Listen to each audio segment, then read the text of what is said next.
Statement by Foreign Minister Sergey Lavrov during the UN Security Council meeting on multilateral cooperation in the interest of a more just, democratic and sustainable world order, New York, July 16, 2024.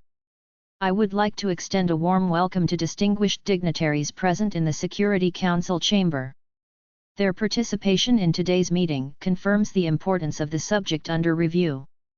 In accordance with Rule 37 of the Council's Provisional Rules of Procedure, I invite the representatives of Australia, Bangladesh, Belarus, the plurinational state of Bolivia, Brazil, Cambodia, Chile, Cuba, the Dominican Republic, Egypt, Ethiopia, Ghana, Guatemala, Hungary, India, Indonesia, Islamic Republic of Iran, Iraq, Kazakhstan, Kuwait, Maldives, Morocco, Nepal, Nicaragua, Pakistan, the Philippines, Saudi Arabia, Serbia, South Africa, Syrian Arab Republic, Thailand, Timor-Leste, Turkey, the UAE, Uganda, Vietnam, and the Bolivarian Republic of Venezuela to take part in the session.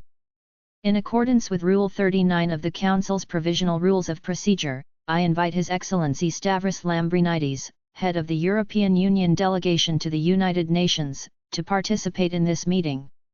The Security Council will now begin its consideration of Agenda Item 2.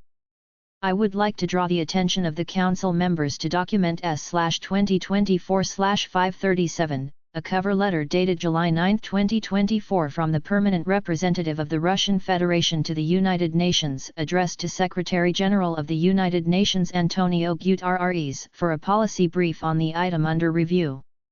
Distinguished ladies and gentlemen, Your Excellency, today, the very foundations of the international legal order, strategic stability and the uncentric system of international politics, are put to the test. We won't be able to resolve the mounting conflicts unless we understand their root causes and restore faith in our ability to join forces for the common good and justice for all. Let's face it, not all countries represented in this chamber recognize the key principle of the UN Charter, which is the sovereign equality of all states. Speaking through its presidents, the United States has long declared its exceptionalism. This applies to Washington's attitude towards its allies, whom it demands to be unquestioningly obedient even to the detriment of their national interests. Rule, America.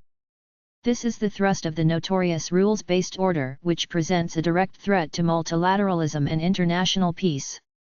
The most important components of international law, the UN Charter and the resolutions of our Council, are interpreted by the collective West in a perverse and selective manner, depending on the instructions coming from the White House. Numerous Security Council resolutions have been ignored altogether, among them Resolution 2202, which approved the Minsk Agreements on Ukraine, and Resolution 1031, which approved the Dayton Agreement on Peace and BIH on the basis of the principle of equal rights of the three constituent peoples and two entities.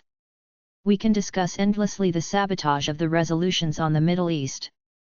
Just think back to what Antony Blinken had to say in an interview with CNN in February 2021, taking a question about what he thinks about the decision of the previous U.S. administration to recognize the Syrian Golan Heights as part of Israel. In case someone is not sure what his answer was, I will refresh your memory. The Secretary of State said, leaving aside the legalities of that question, as a practical matter, the Golan is very important to Israel's security. This is despite the fact that UN Security Council Resolution 497 of 1981, which you and I are well aware of and which no one has cancelled, qualifies annexation of the Golan Heights by Israel as illegal. However, according to those very rules, to quote Mr. Blinken, legal questions are something else. And, of course, everyone remembers the statement by the U.S. Ambassador to the UN that Resolution 2728 adopted on March 25 demanding an immediate ceasefire in the Gaza Strip is not legally binding, meaning that the American rules supersede Article 25 of the Union Charter. Last century, George Orwell predicted the essence of the rules-based order in the novel Animal Farm: all animals are equal, but some animals are more equal than others. It means that you are allowed to do what you wish if you follow orders from the ruling leader. But if you dare to protect your national interests, you will be declared an outlaw and beleaguered by sanctions. Washington's hegemonistic policy has been the same for decades. Absolutely all schemes of Euro-Atlantic security were based on America's domination, including the subjugation of Europe and the containment of Russia. The main role in this was assigned to NATO, which has ultimately tramped down the European Union that had been created to serve Europeans. The alliance has unceremoniously privatized OSCE bodies in brazen violation of the Helsinki Final Act. The unrestrained enlargement of NATO, which went on for years contrary to Moscow's warnings, has also provoked the Ukraine crisis that began with the state coup organized by Washington in February 2014 to seize full control of Ukraine and use the neo-Nazi regime they brought to power to prepare an attack on Russia. When Petro Poroshenko, and after him Vladimir Zelensky, waged a war against their own citizens in Donbass, outlawed Russian education, Russian culture, Russian media, and the Russian language and banned the Ukrainian Orthodox Church, nobody in the West noticed that, and nobody demanded that their wardens in Kiev observe the proprieties and respect international conventions on the rights of national minorities or the Constitution of Ukraine, which stipulates respect for these rights. It is to eliminate these threats to the national security of Russia, to protect the people who consider themselves part of Russian culture and live on the land that their ancestors developed for centuries, as well as to save them from legal and physical extermination that the special military operation began. It is notable that today, when numerous initiatives are advanced for a settlement in Ukraine, few remember that Kiev trampled on the human rights and the rights of national minorities. It was only recently that a relevant request had been added to the EU documents on the start of negotiations, and then mostly thanks to Hungary's firm position of principle. However, Brussels' ability and willingness to influence the Kiev regime are open to speculation. We urge everyone who is sincerely interested in overcoming the crisis in Ukraine to formulate their proposals with due regard for the fundamental issue of ensuring the rights of all, without exception, ethnic minorities. Its suppression will debase any peace initiatives, while giving de facto approval to Vladimir Zelensky's racist policy. It is notable that 10 years ago, in 2014, Zelensky said, quote, "If people in eastern Ukraine and Crimea want to speak Russian, leave them alone and let them speak Russian on legal grounds. Language will never divide our country."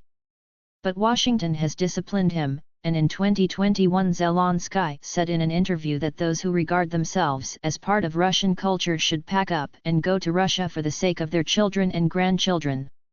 I call on the masters of the Ukrainian regime to make it respect Article 1.3 of the UN Charter, which declares respect for human rights and fundamental freedoms for all without distinction as to race, sex, language, or religion.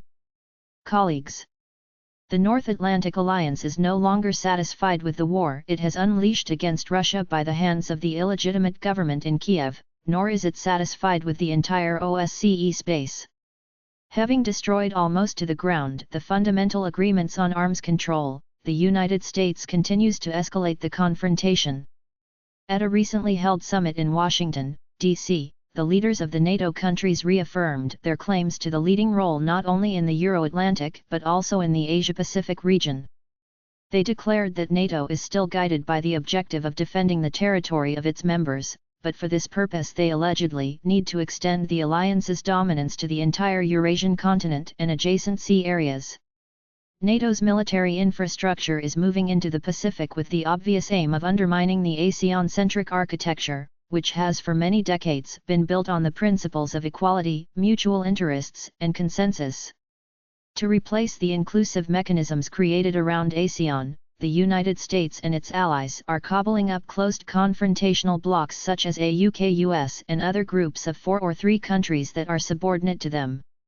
The other day Deputy Secretary of Defense Kathleen Hicks said the United States and its allies must be prepared for the possibility of protracted war, and not just in Europe, either.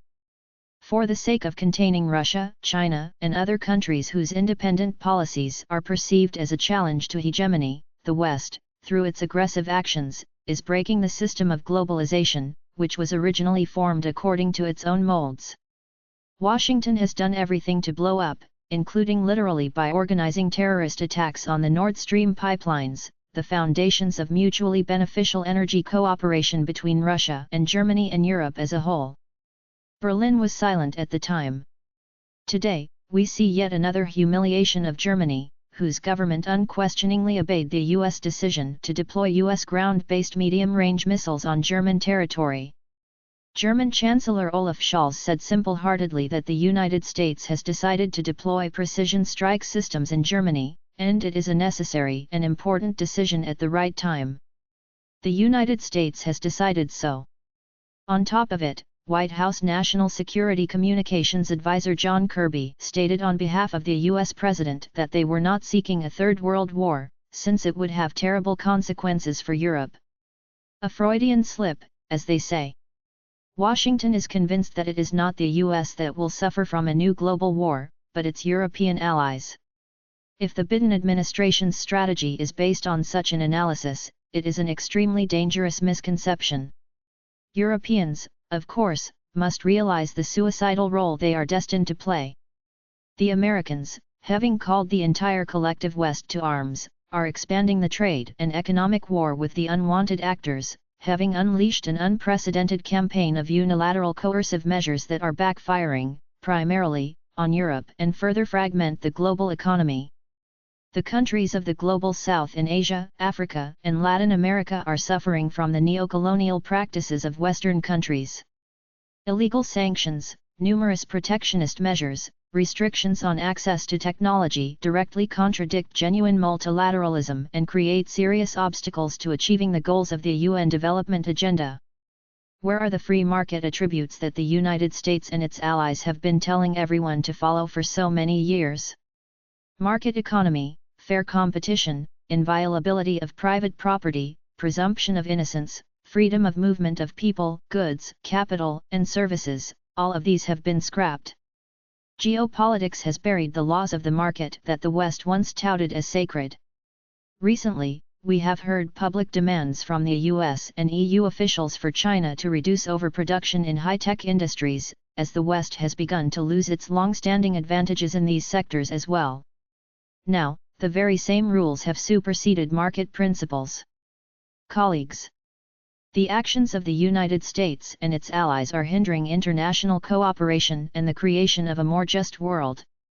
They have taken countries and regions hostage, prevent nations from realizing their sovereign rights declared in the UN Charter, and interfere with their vital joint efforts to settle conflicts in the Middle East, Africa, and other regions, to reduce global inequality and combat the threats of terrorism and drug crime, hunger, and diseases. I am confident that this situation can be changed if there is goodwill, of course. To stop the implementation of a negative scenario, we would like to propose to discuss a number of steps towards restoring trust and stabilizing the international situation. 1. The root causes of the ongoing crisis in Europe should be eliminated once and for all. The conditions for restoring stable peace in Ukraine have been put forth by President of Russia Vladimir Putin. There is no need to repeat them. A political and diplomatic settlement should be complemented with practical steps, to be taken in the West and the Euro-Atlantic community, to remove threats to the Russian Federation. The coordination of mutual guarantees and agreements should be based on the recognition of the new geostrategic realities on the Eurasian continent, where a continental architecture of really equal and indivisible security is taking shape. Europe risks lagging behind this objective historical process. We are ready to discuss a balance of interests. 2. The restoration of the regional and global balance of forces should be accompanied with active efforts to eliminate injustices in the global economy. There must be no monopoly in monetary and financial regulation, trade, and technologies, by definition. This opinion is shared by the overwhelming majority of international community. It is extremely important to reform the Bretton Woods institutions and the WTO as soon as possible, for their operations must reflect the real weight of the non-Western growth and development centers. 3. Major fundamental changes are necessary in other institutes of global governance if we want them to work to the benefit of all. This primarily concerns the United Nations organization, which remains the embodiment of multilateralism against all the odds, with unique and universal legitimacy and universally recognized broad competencies. An important step towards the restoration of the UN's effectiveness would be the reconfirmation by all member states of their commitment to the principles of the UN Charter, not selectively but in their entirety and as a whole. The form of this reconfirmation can be discussed jointly. The Group of Friends in Defense of the UN Charter, created at the initiative of Venezuela, is doing a great deal towards this. We invite all countries that believe in the priority of international law to join its efforts. The pivotal element of the reform of the UN should be the reshuffle of the UN Security Council, although this alone will not promote efficiency without a fundamental agreement of the permanent members on its operating methods.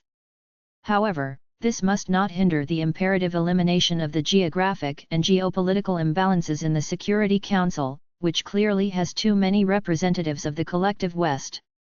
A badly needed step is to reach the broadest accord possible on the concrete parameters of the reform, which should increase the representation of Asia, Africa, and Latin America.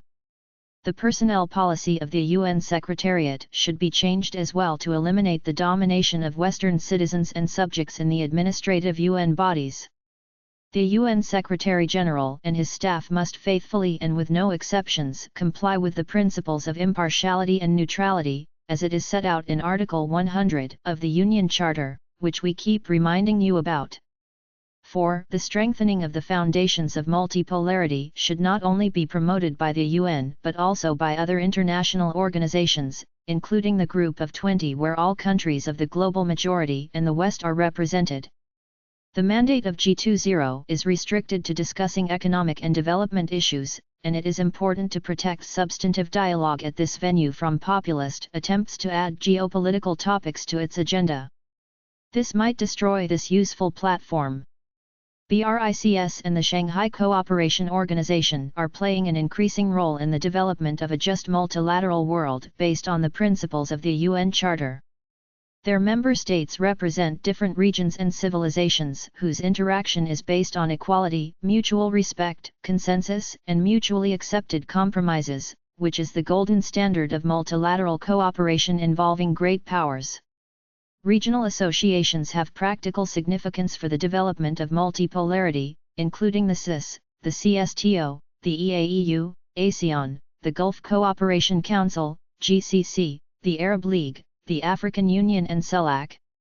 We believe that it is important to develop multifaceted ties between these associations, including by using the UN potential. Russia will devote one of the next meetings during its Security Council presidency to interaction between the UN and Eurasian regional organizations. Colleagues. On July 9, 2024, President of Russia Vladimir Putin, addressing the BRICS Parliamentary Forum in St. Petersburg, noted, "The formation of a world order that reflects the real balance of forces and the new geopolitical, economic, and demographic reality is a complicated and, unfortunately, even painful process. We believe that discussions of this issue should not devolve into fruitless polemics, and that they should hinge on a sober assessment of the totality of facts. First of all, it is necessary to reinstate professional diplomacy, the culture of dialogue, the ability to listen and hear and to retain the channels of crisis communications. The lives of millions of people depend on the ability of politicians and diplomats to formulate something like a common perception of the future. It depends on member countries alone whether our world will be diverse and equitable. The charter of our organization is our foothold. The United Nations will be able to overcome current disagreements and to reach consensus on most issues if everyone, without exception, honors its letter and spirit. The end of history has failed to materialize. Let us work together in the interests of launching the history of genuine multilateralism that reflects the entire wealth of cultural and civilizational diversity of the world's nations. We are inviting everyone to join the discussion, which should certainly be completely honest.